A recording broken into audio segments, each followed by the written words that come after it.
神经痛它不是一个病名。那如果说呢，坐骨神经发生状况的话，当然就可能会引起一些酸麻痛。来，大家午安哈。好，我们来看一下我们今天要讲的题目哈。那我们今天要讲的是那个梨状肌症候群的部分。好，那有没有同学听过这个名字啊？没有，没有。好，那我们就来认识了解一下什么叫梨状肌啦。其实搞不好有的同学你们曾经发生过类似的状况哦。我们就来看一下什么叫梨状肌。好，来，那同学哈。梨状肌它是我们屁股这边的一个肌肉屁股这边一个肌肉，大家可以看这个地方，这是我们的肩椎嘛我们肩椎这个地方。那我们的梨状肌是从肩椎的前方跨到我们的髋关节的位置。好，那这条肌肉有点特别哦这条肌肉呢，它刚好下面有一条神经叫做坐骨神经，会走下来会从这个下面过去。好，那坐骨神经大家就一定听过嘛，对不对？你们一定有听过坐骨神经痛。好，但是很有趣，坐骨神经痛它不是一个病名，它不是病名它其实是一个症状，它是一个症状。也就是说，你坐骨神经今天可能发生了一些问题或状况，所以发生疼痛。那坐骨神经它是怎么样它是我们的大概从腰椎第4节，然后肩椎的1、2、3这边的一个神经丛出来之后，然后他们会在大概骨盆这个位置会汇聚成一个坐骨神经，就是你们现在看到这个黄色的这一条神经。那这条神经呢，它会继续往下走你看它继续往下走到你的大腿的后侧、小腿的后侧，甚至是小腿的外侧，然后往脚的方向走。那如果说呢，坐骨神经发生状况的话，当然就可能会引起一些酸麻痛，或者是一些没有力气的症状。那这个时候我们要怎么处理呢？这个时候呢，通常我们应该是要先厘清你的症状是来自于神经，就是脊椎的那一端，还是不是那一端？如果你今天是来自脊髓腰椎肩椎这个部分的问题，那我们就是从那个部分去解决也许你需要去做一些牵引的治疗或者是也许有些人严重到需要手术这些都有可能。因为毕竟脊椎那边引起的问题很多，包括像椎间盘突出包括像椎间盘突出、脊椎滑脱，不好意思，旁边东西刚倒了。对，椎间盘突出、脊椎滑脱，然后或者是一些像是那个退化之类，造成椎间孔的狭窄，这都有可能让我们的就是发生这种坐骨神经的一些疼痛的问题。好，所以我们要先厘清是不是那边的问题。好，那如果不是还有一种状况有点特别。它很单纯，就是什么？这条肌肉太紧绷梨状肌太紧绷，梨状肌太紧绷肿胀紧绷之后，造成这个神经压迫因为它刚好从下面过去嘛。好，那还有一种很特别，这也蛮少数，有一种人他是什么？他是他的这一条神经是从那个梨状肌从梨状肌的中间穿过。我们大部分是从梨状肌的下面走嘛，但是有一种人，他有少数的人，他是从梨状肌的中间穿过，那种人他也比较容易会诱发这种疼痛出来。那当然我们就希望知道怎么去处理这个疼痛。那一般来讲有这种状况的人，他可能的症状会是什么？譬如说他可能的症状会是你的臀部会有疼痛臀部会有酸痛、疼痛的问题，甚至这个酸痛、疼痛可能会往腿的方向、往脚的方向前进，甚至造成腿的无力。总而言之，它的整个症状，因为它就是压到坐骨神经嘛，所以它整个症状就是很像我们脊椎那边发生状况的坐骨神经的问题。对，所以说这时候我们还是要做处置。好，那当然大家如果不是很清楚你有没有有没有脊椎那边的问题的话，当然最好的方式就是你去医院找医生帮你处理医生去帮你做检查，有时候可能需要做到一些什么 MRI 或什么的检查就去做，至少我们先厘清是不是那个问题。好，那如果不是的时候单纯只是梨状肌的问题的时候，我们就叫梨状肌症候群。那这时候我们可以怎么做哈？来，我们就可以有几个方式哦。同学，现在请大家哈，椅子坐正坐好，哦，椅子坐正坐好，跟我一起坐哦，跟着我一起坐。来，现在哈，我们椅子坐好之后哈，请你椅子坐一半就好，椅子坐一半就好。来，所以现在先往前，椅子坐一半。好，来，右脚左脚都可以，因为等一下要交换做，把你的脚翘起来，翘二郎腿，翘二郎腿，粗鲁的翘二郎腿。好，翘起来，翘二郎腿。好，有些同学可能光是这样摆，就已经觉得什么？很紧的，很紧，或者是什么？屁股这边有点什么？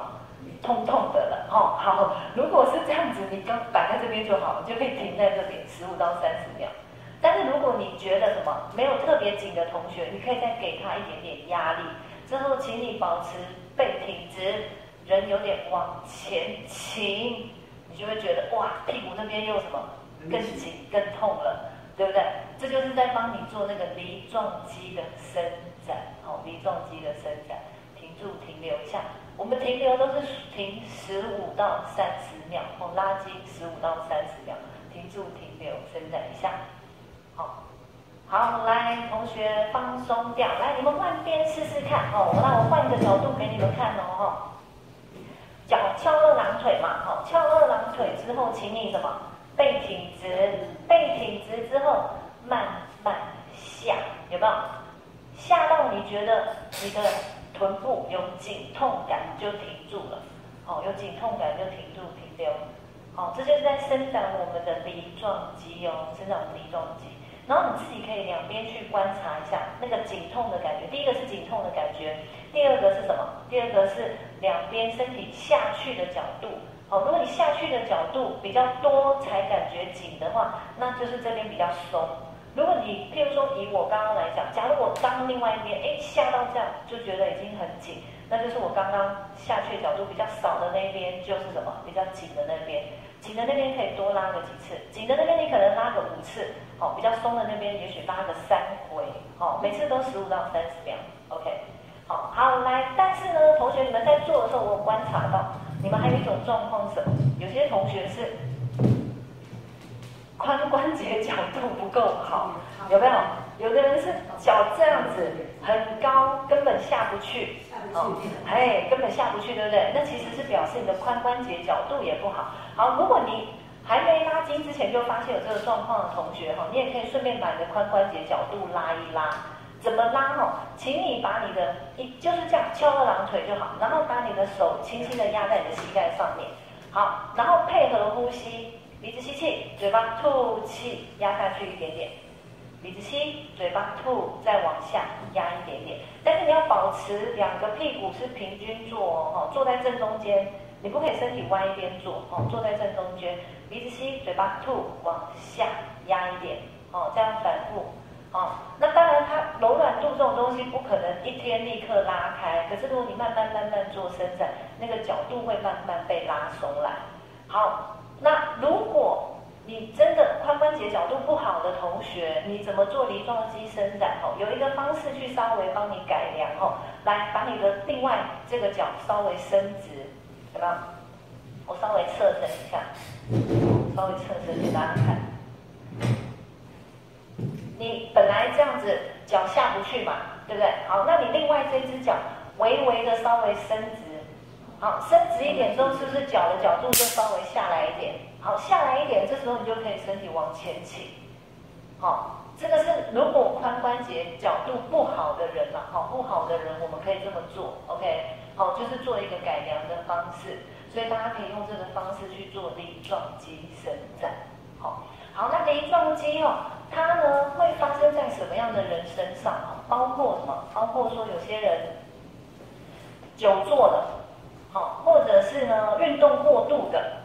都有可能会发生，好，或者是姿势不良的，比如说每次坐椅子常常都歪着身体坐啊，或是很喜欢翘二郎腿坐啊，姿势歪斜不正的，也有可能会发生这种梨状肌的问题，过于紧绷走胀的问题，所以这是我们都要做伸展。好，那如果你可以躺地板的同学，我会建议你躺地板拉，因为躺地板拉也很舒服。好，来，那我就示范。下。躺地板拉的方式很简单哦，同学，请你在家里头找一个那个瑜伽垫，有瑜伽垫的话就垫瑜伽垫。如果你真的没有瑜伽垫的话，请你就什么？请你就铺一个小薄被啊，什么都可以，可以在地板去做。请你躺下来，然后提醒大家躺下来啊，不管你是在家里头做运动或躺床，一定要记得一件事，就是什么？我们是先侧躺，因为很多人有时候是这样躺，有没有？直接这样躺的话，你的腰这边压力会很大。但是我们如果已经65岁以上，或者已经有腰酸背痛的人，你一定要先侧躺。侧躺再翻成正躺，在家里床上也是一样哦。然后起来的时候要先侧躺，再侧坐起来，这样子才能保护你的腰。包括睡觉上下床都是一样。好，我们翻成正躺之后，请你什么？跟刚刚一样，翘二郎腿。翘二郎腿之后，把另外一个脚放上来。好，就这样子摆着，然后拉到你觉得屁股翘二郎腿的这边屁股有一点点紧痛的位置，你就停住，停15到30秒。15到30秒之后，你就放下来，然后换脚翘二郎腿。换脚翘二郎腿，停住，停留一下。那躺下来做的好处就是说，对你的腰背来讲，相对是比较舒服的。所以大家可以在平常也可以利用躺下来去做这个伸展。那如果是刚刚我们讲髋关节角度真的不好，像这样翘很高的同学一样，用刚刚的方式，鼻子吸气，嘴巴吐气，微微下压，鼻子吸，嘴巴吐，往下压，让你这个髋关节角度比较好一点 ，OK， 所以大家回去可以试试看。这个动作其实也可以当做一个保健运动，这个动作可以当做一个保健运动。不是说你一定要真的遇到你真的坐骨神经已经开始麻、刺痛、不舒服你才做。其实你平常就可以当做保健运动，把它做一个伸展，伸展开来放松之后，其实都会比较舒服。所以大家可以去试着做看看 ，OK， 这是梨状肌伸展的部分，坐着或躺着都可以练习。好，那同学来有没有什么疑问的？老师，这个梨状肌到底是哪一块肌肉？就是这一块肌肉，梨状肌就是这一条的比较红的这一条，不是屁股，就是你屁股的上面。你们因为这个只是局部的骨头，你们大概可能有点模糊。这个就是我现在背对你的屁股的这一边右边屁股，就是我这一块，它现在图片上的这个图，就是你面向我，对不对？你面向我，然后我背对你的这一半的屁股，所以它的这个梨状肌是在这个地方，是在我屁股。有2块咯。2块，对，两边左边右边各一块，对，左边右边各一块，所以我们拉筋的时候要两边都拉，OK。好，那请同学大家回去可以再试试看，对。是像你刚刚讲这样子是。你是个压下去，对不对？对。那一般我有看过人家这样不断的这样弄，可以吗？也可以，对，我知道你刚刚讲的方式。你刚刚讲的方式就是，我们把它反复的往下压，也就是说，我坐在椅子上面之后，然后我翘二郎腿，然后反复这样正当去压，但是这个效果会稍微差一点点。我们以拉筋来讲，我还是会比较建议大家是配合呼吸，鼻子吸气之后吐气，轻轻的往下的时候摆在那个位置，让它做一个静态式的伸展，那个效果会比你这样子反复压，就是这样子震荡式的伸展效果要好。对，所以建议大家是这样，鼻子吸，嘴巴吐，轻压，然后鼻子吸气，嘴巴吐气，再轻压，这样反复。好，那甚至会建议大家停留一下，也就是说你鼻子吸气，嘴巴吐，然后停住，那你就可以默默的数15到30秒。好，然后再放松掉，鼻子吸，嘴巴吐，压下去，停15到30秒。好，这样子配合呼吸的做，然后稍微停留一下，效果会比震荡式要好。对 ，OK。对，好，所以打髋关节角度也很重要，回去也要练一下。好，来，有没有什么疑问？那我们压的时候是没有感觉这块酸，不是不一样的问题。压的时候，你刚刚讲压，我们压是为了髋关节，但是你要身体往前倾，才是为了梨状肌。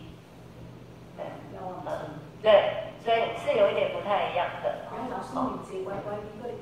往下压，往下压是为了髋关节哦，因为有些人髋关节角度不好嘛，髋关节可能才这样。往下压是为了髋关节，然后身体往前倾是为了梨状肌。我有曾经也是这个坐骨神经，是，然后脚啊走路都软脚，没有办法走。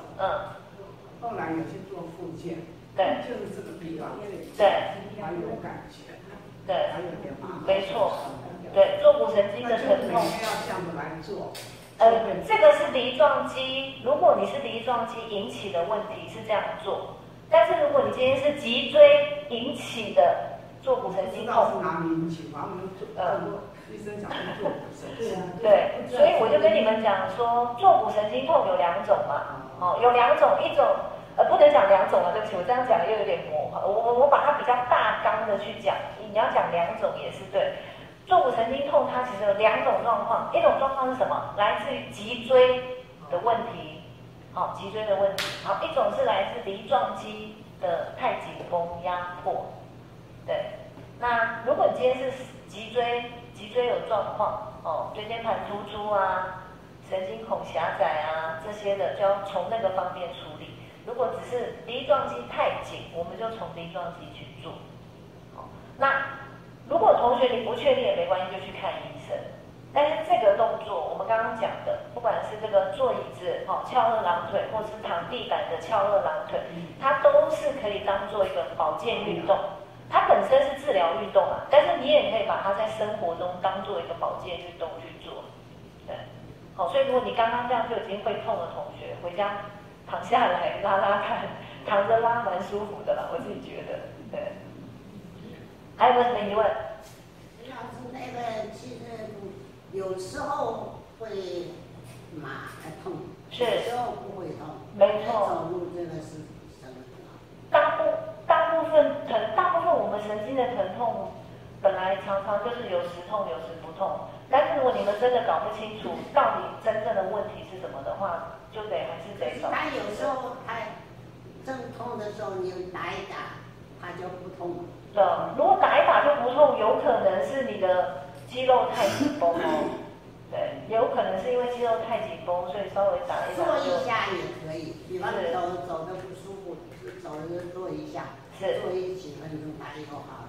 是，对，没错。热敷的时候热敷姐，用热敷啊？热敷可以啊，热敷可以。举凡你们在复健科能做的治疗都可以啊。它会达到放松的效益啦，消炎止痛啊，放松。像你们这个疼痛，我要去做热敷啊，或者复健科的那些仪器治疗都可以。对，但是还是会建议大家要做拉筋，因为拉筋可以改变你的柔软度。但是仪器的部分啊，或是吃药、用药这些，它只是就是暂时性的放松。那我们每天还是要走路啊，因为这条肌肉它使用频率非常高啊，我们需要走路要用它，你身体站起来也要用，上下楼梯也要用，它需要维持我们身体的一个活动，所以它使用的频率很高啦，所以会建议大家就是把它拿来当保健运动拉是最好的。对，这个很奇怪，走得好累，做一下它又好。对，大家回家试试看。对，试试看躺下来做了，因为我们刚刚是坐着做嘛，大家回去试试看躺下来做，你就会发现拉完之后还蛮舒服的。OK， 好，那我们这个梨状肌症候群今天就先讲到这边了哈，那大家回去试试看，试试看这些运动。OK，感谢。